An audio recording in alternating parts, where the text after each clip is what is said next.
ஒற்றுமையோடு இருந்து போராட்டங்களை நடத்தி கொடுத்தோமோ அதே மாதிரி கடைசி வரைக்கும் இருந்து போராட்டத்தை நடத்தி கொடுப்போம் என்பதை கூறிக்கொள்கின்றோம்.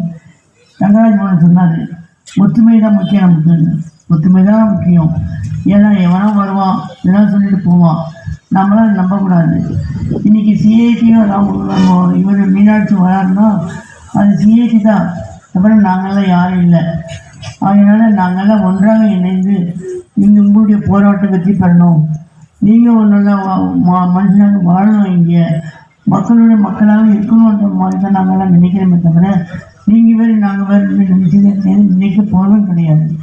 அந்த வகையில் பார்க்கும்போது நீங்களாம் இந்த போராட்டம் நடத்திக்கும் போது வீரம் சிறந்த போராட்டத்துக்கு சொந்தக்காரங்க கம்யூனிஸ்ட் சொந்தக்காரங்க யாரும் இல்லை என்பது தெளிவாக சொல்கிறோம். அந்த வகையிலே நீங்கள்லாம் இந்த போராட்டத்தை மேலும் நடத்தி வெற்றி பெற வேண்டும் என்று உங்களை வாழ்த்துகிறோம். அது மட்டும் இல்லாமல் கடந்த காலங்களில் பார்க்கும்போது கம்யூனிஸ்ட் இந்த